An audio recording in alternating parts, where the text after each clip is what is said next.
This is the I Read Comic Books podcast, the very best podcast for regular comic book fans. I'm your host, Mike Rapin. Joining me this week, two animal-headed assassins who were just in the area for the local farmers market. This week, I am joined by Kait Lamphere. I have a capybara head. And Zach McCrary. Ooh, I would like to be a red panda. Perfect. I'm so glad that both of you are here today, and I'm going to add context to what that intro is all about in a moment. But we're here to talk about comic books, and I'm going to tell you about what comic books I'm reading. But first, I got to know, how have you guys been? How have comic books been? So I'm all over the place today. My brain is a little fried because I went to a concert on Friday and I forgot how to podcast immediately. So apologies. So I'm just going to throw things over to you, Zach. I got to ask you the legally mandated questions, which is how have you been? How have comic books been? Please make me stop talking for a second.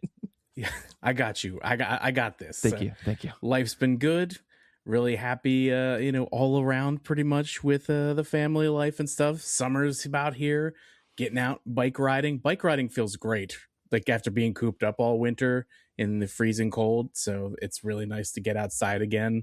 But it's also really nice to stay inside and read comic books. And I've done some of that because it's important. It's important to my mental health. And this week I read one that might not have been great for my mental health, but I loved it. And it is called The Florida Hippopotamus Cocaine Massacre. I read numbers 1 through 3, written by Fred Kennedy, art and lettering by James Edward Clark, flatting by Becca Kinsey. And for anyone who might not know what a flatter is, they just do the flat colors on drawings, and then the artist comes in later and does the shading and all that kind of stuff and gives it volume. So for a while last year, I felt like I'd become kind of a distillery guy. I think you might remember my distillery period, Mike. And I was constantly pushing their books, but I'm very clearly a Mad Cave guy at this point. Because look back at almost all the episodes I've done in the last 6 months or so, and I'm pretty sure there's a Mad Cave book on each one. And that's just because they're putting out quality stuff that is often very unique or has a good twist on something familiar. And this one is something unique. Don't say. I'm sorry, but like with a title like The Florida Hippopotamus Cocaine Massacre, I have to imagine that this isn't just your run-of-the-mill superhero comic book of some kind. So I have to have you explain this to me. Yeah, you see that name, and it's like, this better be fucking nuts, and it is. I would hope so. Yeah. So yeah, The Florida Hippopotamus Cocaine Massacre. It's a pretty simple story that has been turned into what is either a fever dream or a trip from a high dosage of mushrooms that openly critiques the United States of today by openly lambasting the United States of the 1980s Reagan era. It's filled with bright colors, almost psychedelic visuals.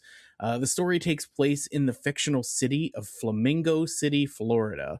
And there is a town called Flamingo this is basically Miami Junior. It's not the same thing. Because I did look up Florida to see if there was really a Flamingo City. There is not. That is so surprising to me, honestly.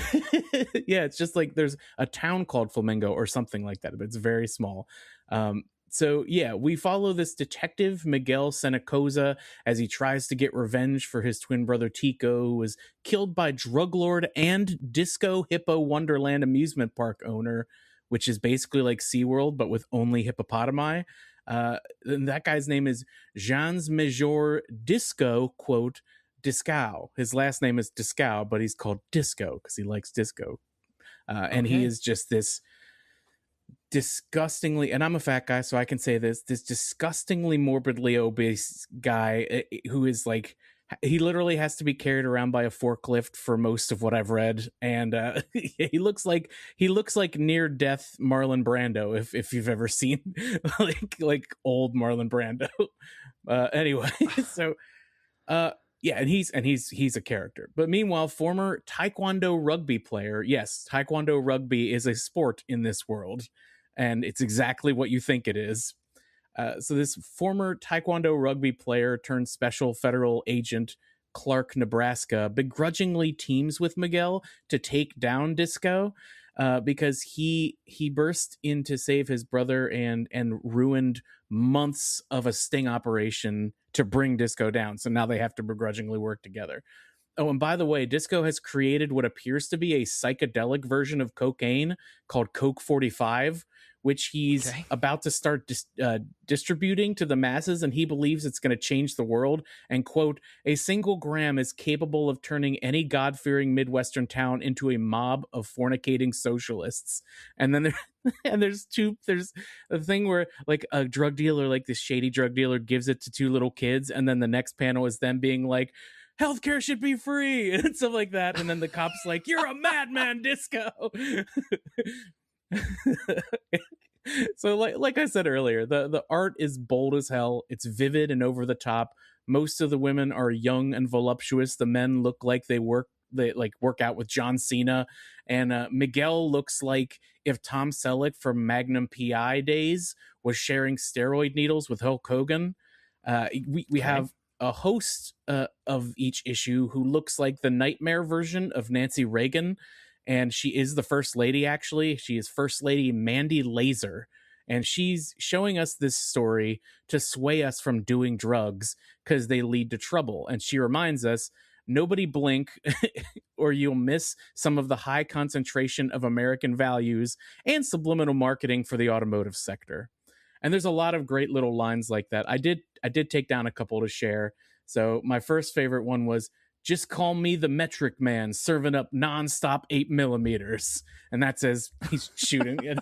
And there's out of the way, flaccid knave. I'll show you how a real man boops a button. Mm-hmm. And then that guy isn't a democratically elected official from a third world country rich in natural resources. He's an American. The man has rights.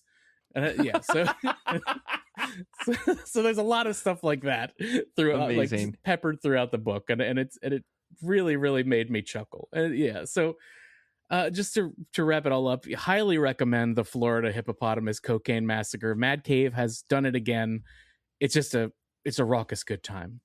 This sounds like a Grand Theft Auto Vice City backup mission that was never added to the game. Totally. Like genuinely, this feels like that level of absurdity, and I'm 100% here for it. Is this series done with 3 issues, or is there more to finish it up? No, it's still going. Actually, okay. I think I skipped over like the most important part, which is that Disco actually dumped a whole bunch of Coke 45 onto the hippos in his amusement park, and now they are on a murder rampage. I think I totally skipped mentioning that. But that's how the Hippo Massacre, my next question was how we got to the title, but thank you for that context. This sounds magical and insane all at the same time. I feel like this is the type of book that must be written with so much care, because you could skew towards like being too weird or not funny enough or like too absurd. So like, but it sounds like they've threaded that needle very, very perfectly. Yeah, and it's got like it. Even though you can clearly see like the opinions of the people who are putting this book together, it is not preachy, and everything that they do just makes you chuckle. You know what I mean? It just gives you like I see what you did there. Yeah. That's great. Kait, I'm very excited for you to read this book. I feel like this is right up your alley. Well, Zach, thank you for highlighting another book from Mad Cave. I feel like I am also starting to swing that direction and saying that I could buy things that are not just Image Comics. I could buy from another publisher if I and maybe Dark Horse and Oni and Boom, but like the vast majority of my comic book purchasing have been from Image recently, and I'm like, maybe I could get into more Mad Cave. Like I love that Our Soot-Stained Heart. That was a really interesting book. Maybe I like that book. Maybe I catch up on this Florida Hippopotamus Cocaine Massacre, if only to have the same story that you have, which is that I read a book called The Florida Hippopotamus Cocaine Massacre. So it's a great feeling. Yeah. If they put out t-shirts, I'm going to buy one. Yeah.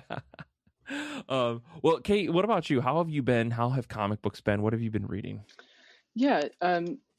Zach mentioned taking a bike out, and I finally got a bike fixed that I've had in my garage since we moved here like 6 or 7 years ago at this point. And so like fully flat tires, like would not work as a bicycle. Finally got that in. I can use it now. So maybe I'll become a bicyclist someday in the future. I read something very different, which is Zelda Twilight Princess, the manga. So this is borrowed from our mutual friend Amanda, Michael. And last week Brian mentioned another book that we borrowed from Amanda. So Amanda, if you're listening, thanks for being such a great friend and such a great library. You know, back in the day, Kait and Brian used to get comic book recommendations from me, Yeah. and here we are now they're getting some from someone that's not even on the show. Wow, Yeah. Unbelievable, unbelievable. So Twilight Princess is from Akira Himikawa. This is actually two ladies, and they like somehow merged their names together or something, so that they publish under this one name. And this duo has worked on other projects before, such as the 2003 Astro Boy, and then some other Zelda adaptations. And I say adaptations because if you're a gamer, you'll know that Zelda is a game franchise that's been around for decades. And there's like internal lore from one game to the next, but every game is like a standalone story. Twilight Princess, the game, was released in 2006, but you really do not need to know anything from that game franchise in order to read this manga. It's not like a one-to-one adaptation of the game. This is more of like a story told within the universe of the game, and it's got familiar characters, familiar plot lines, which includes like this little like scamp sprite Midna, which is adorable. Everybody loves Midna. And Link is the main character of the Zelda stories. In the games, he doesn't have any dialogue, but for the story that Akira Himikawa wanted to tell, he needs to be able to speak. So Link has dialogue in the manga. Heads up. Zelda's not the main character of the Zelda series? Hold on a second. I've been lied my whole life. It's crazy. This story, Twilight Princess, starts with Link having a little, like, he's in a little town that took him in. He doesn't really remember where he came from, and he's not wearing like the outfit that you would see if you were to like Google Link, or if you're familiar with Link.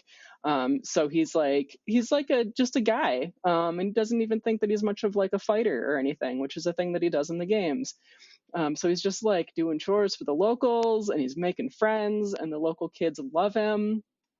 He flirts with a girl, like, very cute. Like, this is just like a slice of life for a couple of chapters. Yeah.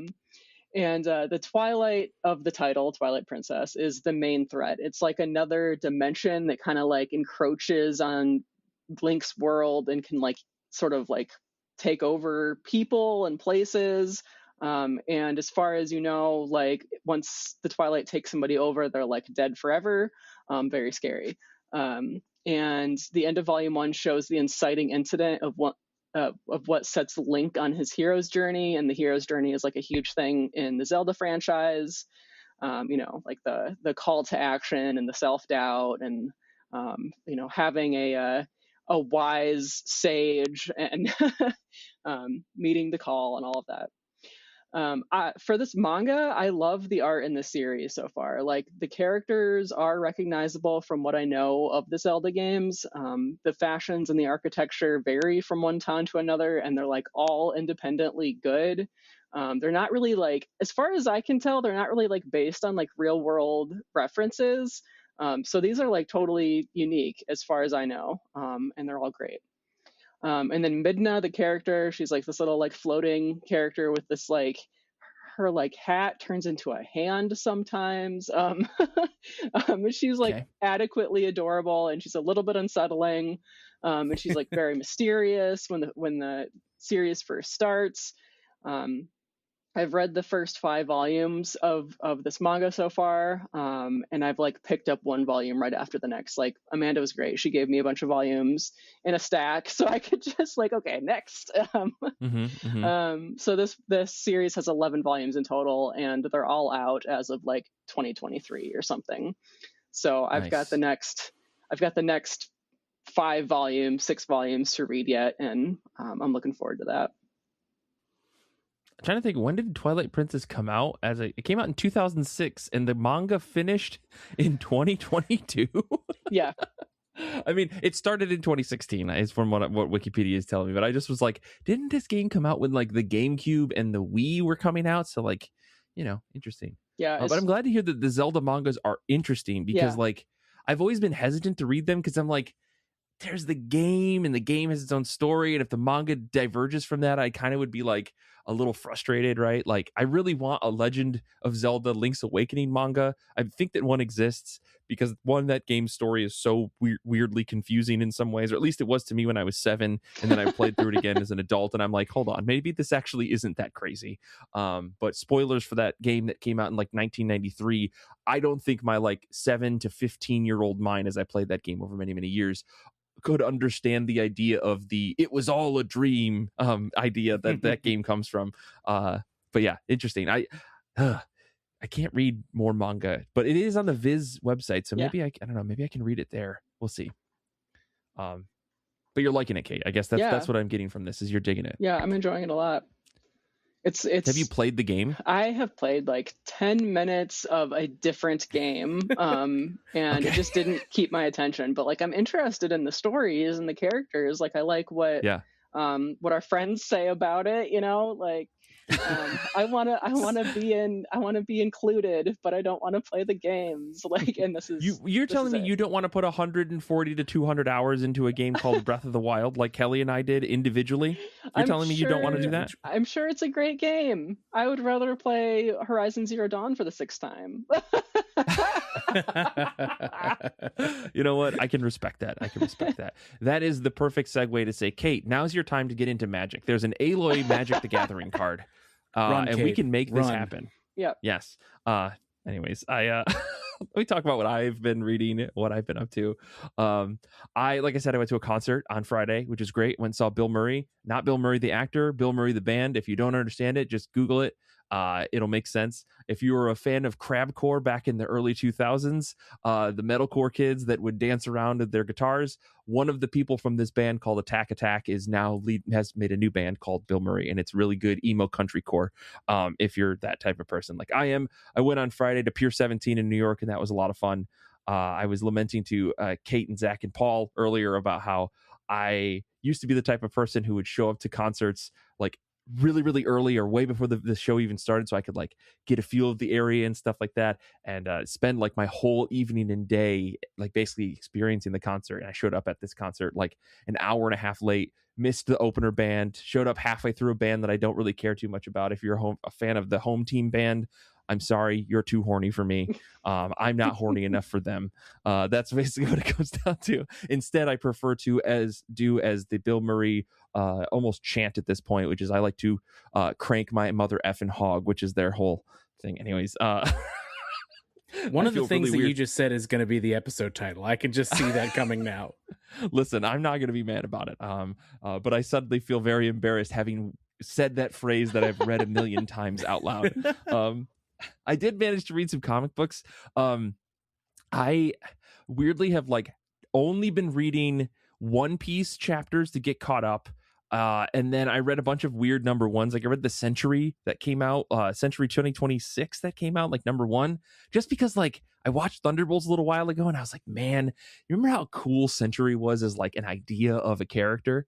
I read this new book and I'm just like, right, the reason I don't have any interest in him now is because of the false narrative of oh yeah, everybody knows who the Sentry is and they're friends with him, and so like the Avengers just kind of expect him to be there as the Superman. And I'm like, only during the Sentry comics does that happen, and I always feel weird about it because Marvel doesn't need a Superman, right? Like that's a whole other conversation. Well, that's why they continually kill him and do other we could talk about that later. I will happily talk about that later because I have a lot of thoughts, and I'd love to get Paul's thoughts on what a Marvel version of Superman is. But I did read a comic that I really want to talk about, which is End of Life number 2 and 3. This is the Kyle Starks book with Steve Pugh on art, Chris O'Halloran on colors, Becca Carey on letters, coming out from Vertigo. It's one of those new Vertigo books that everybody was super excited about. Kyle Starks, I remember being very excited about it because he's working on this book, and that's understandable because he's working with his pal from Peacemaker that he did that short little series a little while ago, which was really fun. And this is a story about the shittiest, cockiest guy you know who is an assassin and makes the incredibly wise decision to rob one of the biggest crime/assassination organizations in the game. Things go south. Our main character, Eddie Stallion, goes into hiding deep in the Midwest where his estranged dad has settled down. And issues 2 and 3 pick up essentially at the end of Eddie getting out of Dodge and escaping back to the Midwest.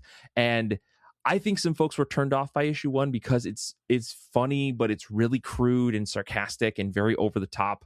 But I think that is what makes it like a really perfect Vertigo book, right? Like if you think of all the early Vertigo books from, I don't know, like the mid 2000s, your Transmetropolitans. I guess Transmetropolitan was like a Wildstorm, and don't go support Warren Ellis or anything like that. But Transmetropolitan is a perfect example. Preacher is a perfect example. The Invisibles is a perfect example. Like there's these really punchy, and some of the John Constantine stuff is exactly like an example where like it's really crude, but like in a really edgy, exciting way where you're like, oh man, someone's taken off the shackles of these writers and they can do something that's really kind of like in your face. And that's exactly what this book is, except for it's also got like every staple Kyle Stark's like slapsticky, ridiculous, over the topness comedy style that he does so well in all of his books. And I think normally, and this is the thing that maybe have influenced people, normally his books are paired with his own art style, or an art style that is, when he's doing a comedy book, is a little over the top and kind of cartoony. But when you put Steve Pugh in the mix, you're like, oh no, this is like really serious, and like all the facial expressions are like very human-like, and he's like, I don't know, it feels like a much more serious book that has a really funny undertone. I liked it enough to say I'm going to try number 2, and number 2 was so good I like immediately said I got to read number 3 right this second. Like it's really, really solid. But again, it feels like a Vertigo book of old. And I like that Starks is taking the hyper serious idea of like crime organizations and assassinations a la John Wick, right? Where you know that like you watch a John Wick movie, and yes, it's not taking itself seriously, but it's also a very serious movie in a lot of ways. Like these guys are getting revenge and blah, blah, blah. And there's this whole system and blah. It feels like he's taking that and trying to add his own level of like goofy humor to it, in the form of our main character is the biggest asshole you've ever met. And that can be fun to read sometimes, especially when all the people around him are soft, regular, everyday people, right? Like his dad, who used to be this big, giant, awesome assassin, has retired and now is like living in town, and he's the handy dandy person in town who helps people fix their cars, or like he's the when two farmers have an argument, he shows up at the farmers market and helps like settle the dispute between the two people. Like he's everybody's favorite uncle or grandpa in town now. And meanwhile, Eddie Stallion is like, hold on, you're talking about this big piece of shit who's been the worst father I've ever had in my entire life, and he did all this awful stuff. You guys all love him. So like there's this father-son dynamic that's at the center of this book that makes it really, really funny to me, because every time Eddie's trying to get one over on his dad or something bad is happening, people in town are constantly being like, well, yeah, we know what you guys did, but we still think you're people and that you deserve to be friendly and happy, and you're not going to use your violence against us. We know what you did, and it's fine. Like I'm spoiling a little bit of the book, but the bigger twists in the story I haven't talked about. But I think it's hilarious the way that Starks has like coupled this idea of hyper violence and assassinations and all this stuff with a I don't know, slice of lifestyle like world that Eddie Stallion has accidentally ended up in as he's hiding out from this organization that he maybe did the wrong thing with. It also helps that Steve Pugh is an unmatched illustrator in our modern comic book world, right? I know we know a lot of different artists that we really respect, and we're like, anytime this person books out a book, it's beautiful and it's fantastic. But like, I think Steve Pugh is like the Brian Boland of our generation. Like he is doing things with such visceral perfection that it makes me cry just looking at simple pages of a family like walking across the street at a farmer's market, or like a woman reacting to something crude that another person said in the background. You're like, oh, you're not just like illustrating, you're like emoting so well that I don't even need to read what's happening on the page. I can tell from body language and facial expression like what's happening. Obviously the minutiae of details in the conversation are important, but man, oh man, like the art is doing so much heavy lifting in this book. I don't know if there is another artist out there, or maybe there's only like a handful out there that can do this as well as Pugh is doing in this book, which makes me think he must love everything that he's doing in this book to put so much attention and fine detail on things. So I want this book to go on for a really long time. It's marked as an ongoing in 2026. What does that mean? Does that mean 12 issues? Does that mean 24? Right. Does it mean 30? Right? I don't know. I don't care, but I do want to see where this goes, because Starks clearly has like a simple story that he's trying to tell with 6 issues, because he's doing the smart thing where he's like, if this ends in 6 issues, we're good. But I think he's got a bigger thing, because there's like a whole John Wick organization, huge world of assassination groups and organized crime out there that I think he wants to touch on. But he's focusing on this one thing now with this shithead Eddie Stallion, who probably is not going to learn, right? That's what we love about characters like this. John Constantine, despite everything, never actually gets better, right? He continues to be John Constantine, and that's why we love him.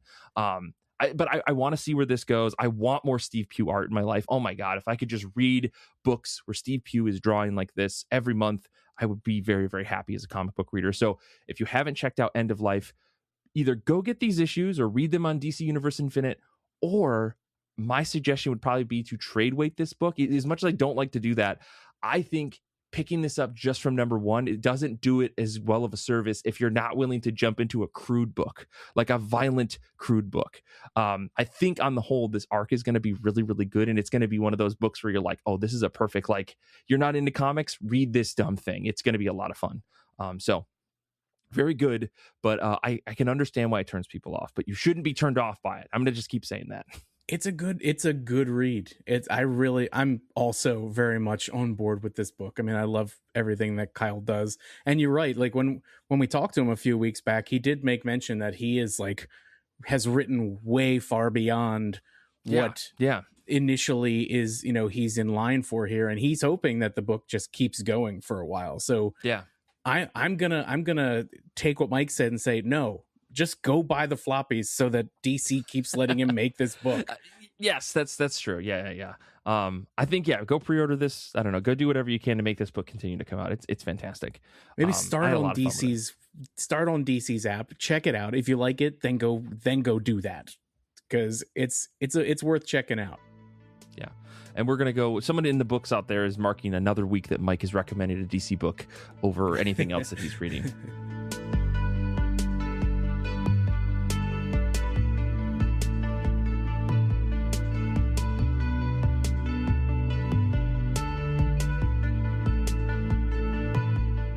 They're back. This October, get ready for more magic, mayhem, and sibling rivalry. Fantagraphics presents Santo Sisters Volume 2, collecting issues 6 through 10 of the Eisner award-winning comic book series. This deluxe hardcover is packed with the Technicolor chaos you crave.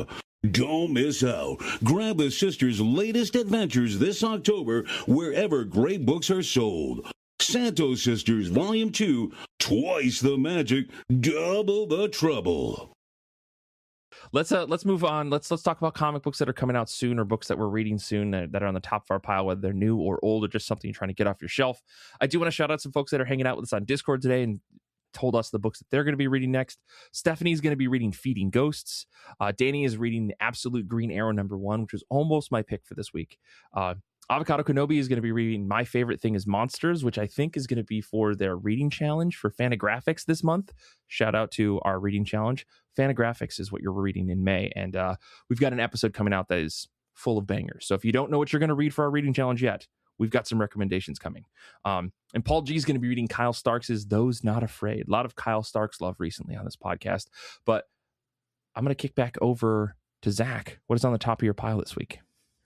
Well, I am trying to get myself in over my head again. I recently, I keep putting these things on myself that I don't need to. I was like, I'm going to start completely over and read all the Absolute books. I'm going to start over and read all the Ultimate books. And at some point I get overwhelmed and I just move on to something else for a while. And I've done that again. So I'm going to read some Daredevil. Specifically, okay. I want to read the Chip Zdarsky and Marco Cicchetto run, with Matt Wilson mostly doing the colors, Clayton Cowles. So with the conclusion of what, Coles, in my opinion, Coles, was... By the way, sorry. Is it Coles? Thank you. It's Coles. I'm sorry to just jump in. I realize I got to start doing that when people are mispronouncing names. I appreciate that. So with the conclusion of what, in my opinion, was a great season of Daredevil Born Again, and my enjoyment of what Stephanie Phillips and Lee Garbett are doing with Daredevil Now, I decided I wanted to catch up on what Matt Murdock has been up to. So I'm going back and rereading a bunch of Daredevil stuff out of order. I'm going to do the Zdarsky's run so that I can do Devil's Reign, because I've never actually read Devil's Reign and I want to. So probably going to jump back after that then and do the Bendis Aleve run afterward, because that's the Daredevil run that actually made me a fan of Daredevil. And Okay. I fell in love with Malieve's art first because I never really cared about Daredevil, honestly. And then I saw Malieve's art in like a free comic book day issue of Daredevil, and I was like, I love this, and it just made me go pick up the book. So yeah, I'm looking forward to rereading that run, and then if I haven't moved on to something else mentally, we'll see where I land. I don't know. You got to read that Mark Waid run where Matt constantly wears the sweater around that says "I am not Daredevil." That's like one of my all-time favorite bits in that run. Is like Daredevil gets revealed to be Matt Murdock, except for they're like, no, it's not, and Matt Murdock walks around and is like, I couldn't be Daredevil. I'm blind. Like it's, but that's like the run where he's also like really cheery, where he's like, I'm not going to brood anymore. I'm just going to be this happy-go-lucky Daredevil and like helps kids and all that. That's a really fun run. That's like a Daredevil run that I hadn't read Daredevil in a while because I used to be like an ongoing reader for like since that Brubaker did the run that follows Bendis, right? I mean, honestly, what you should do, Zach, is you should read the Bendis Malieve run, then immediately read the Brubaker run, and then immediately read the Diggle run, because they do the thing in that run. Maybe we've talked about this before, where Bendis leaves his run with Daredevil in jail, and then he goes, okay, Brubaker, it's your story now, figure out how this works, right? And Brubaker then does his whole thing and leaves it with, okay, Matt Murdock is in charge of the Hand now, like I'm done with this, and Diggle leaves, or Diggle has to take over, right? So like very, very interesting, like how that was kind of the thing where we're just going to leave Daredevil in this fucked up place, and then the next writer has to figure out how we do things. I want to say there was like a weird happenstance there with that, where I can't remember. I think it was a Brubaker interview that I saw where basically Bendis wanted to leave him in jail, and it just so happened that Brubaker wanted to somehow get him in jail, and they were like, "Oh, perfect. Well, interesting. This is going to work." Yeah, there was some kind of happenstance there where like one did what the other one wanted just by chance, and it worked out. Yeah, well, I mean, to your point though, that Malieve art on that book is unbelievable. It's gorgeous. Like, oh my god, it's like I loved it. David Mack doing the Jessica Jones back in the day too. It's like I don't understand how Brian Michael Bendis was like, you know what? These are my friends. Let's just make comic books together. I'm like, they're the most impressive artists in the fucking industry. What are you talking about? Like, anyways, that's great, dude. Let us know. Remind us how great that run is once you finish it. Absolutely. But let me talk about what is on the top of my pile this week. I'm going to be reading a new book from Tiny Onion. This is Odin #1, written by James Tynion IV, with Marguerite Bennett on writing as well. Art by Letizia Cadanici. I don't know. I apologize. Colors by Jordi Belair. Letters by Tom Napolitano. Jeez, oh Pete's. I don't know, man. I don't really know what to say other than this is a new Tiny Onion book. And the cover looks great. I haven't read the Marguerite Bennett since her book Animosity was out at Aftershock. Does anyone remember Animosity? I don't know. I love that book. And then Aftershock just like went under as a company and stopped paying people. And I don't know, such a weird book, but I'm excited for this. And the synopsis though is like insane, right? It's a very interesting, right up my alley type of book. So let me just read this for you. Adela will do anything for the perfect story, including going undercover with neo-Nazi punks headed to the frozen forests of Norway under the misbegotten belief that they can summon Odin and achieve their promised white destiny. But what awaits them in the woods is far older and stranger than any of them can comprehend, and no gods are coming to answer their prayers for help.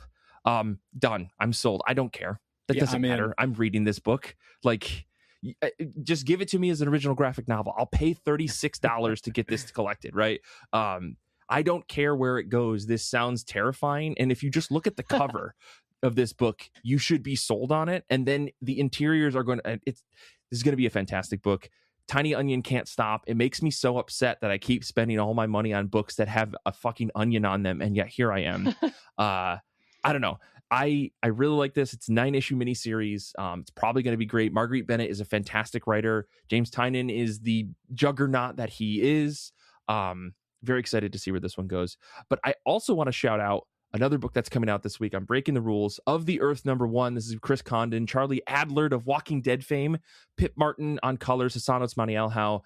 It's a story about Tabitha Tabby Black, who flees a sordid life for her quiet hometown of Solitude, Texas, and the comfort of her grandma's house where she was raised. Only home isn't what it once was, and neither is grandma. like, come on, this is like so stupid. I love Chris Condon. Charlie Adler on a book that isn't The Walking Dead is always an interesting choice. So like, I want to see what this book looks like, and it's going to be in color. Like, oh my gosh, it's crazy. But yeah, looking forward to both of those books this week. What a great week for Image releases. Honestly, there's a lot of really good #1s coming out this week. Absolute Green Arrow #1 is also coming out. So like, a lot of good books if you're going to the shop this week to get just immediately into something really, really cool. I'm But, looking at the that's what I'm reading. covers of both of these books on the Image website, and you've got like a theme going on here. These are like both really creepy looking. Yeah. I really dig that Odin yeah. cover. I was just talking to my buddy Rob, who went to this concert with me, and we went to the Twisted Spine in Brooklyn, which if you ever get a chance to go to Brooklyn and you want to go to a horror-themed coffee shop / bookshop, Twisted Spine is where you should go. It's really, really cool. 2 doors down from there, there's also like a place that only sells like physical movie media, including VHSs, VCR players, Blu-rays, DVDs. It's really, really cool. But Twisted Spine is a horror shop, and they just, since they're only focused on horror, all of their shelves are broken up into like micro horror genres. So like they had a section for creature features and like psychological horror and like body horror and all this other stuff. Is really, really cool.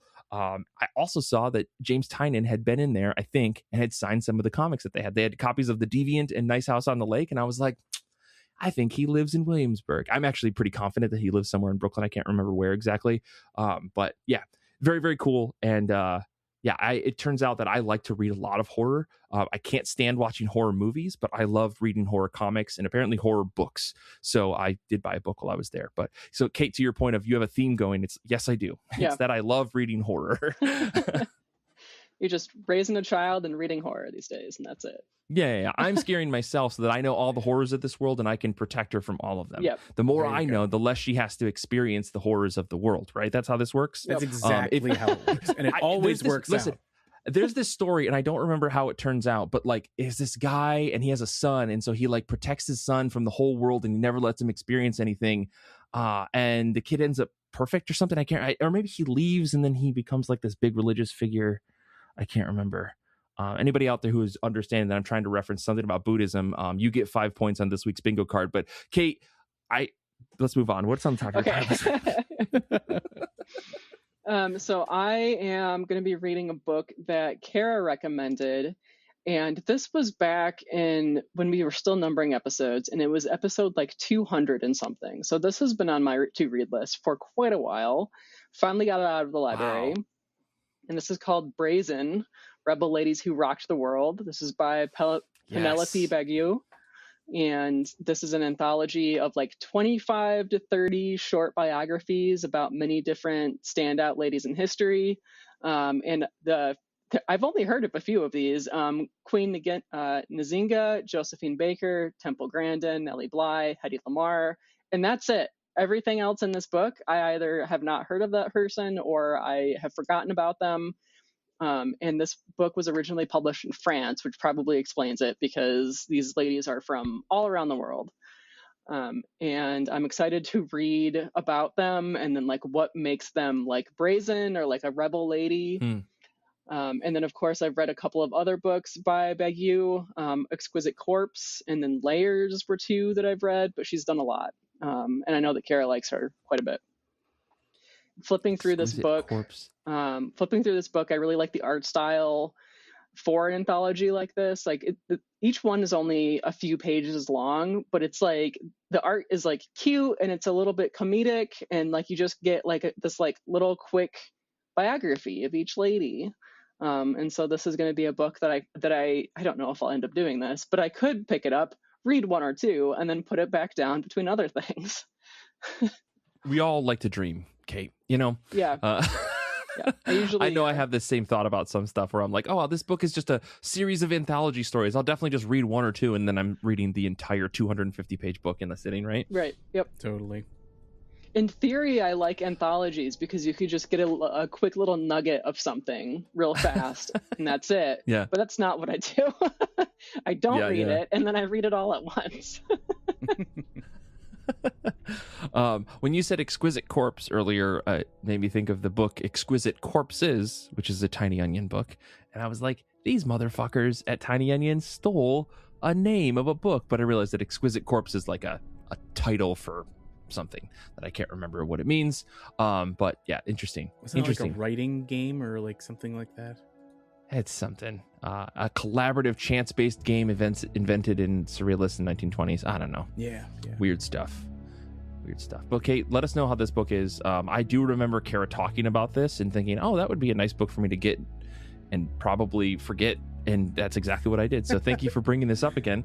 Let us know what you think and if you have a favorite rebel lady at the end. Love to hear that. I'm excited to learn about more rebel ladies. I mostly just know the U.S. ones, so right. I'm excited that this is international. Yeah, absolutely. Well, I think that's going to do it for us this week. I think Zach and I are going to talk at length about the Sentry and the post-credits. If you're not on our Patreon, patreon.com/IRCB podcast to get access to the post-credits, as well as things like full video recordings that are mostly uncut of our show, as well as the many, many series that we have exclusively on Patreon, like IRCB Movie Club, Saga of Saga, WickDiv Uncovered, and so many others. Patreon.com/IRCB podcast. I want to say thank you to Zach and Kait for your time today. Thank you to Paul for proof listening. Thank you for those of you listening live on our Discord. Thanks to Zander for editing. And until next time, comics are good, and so are you.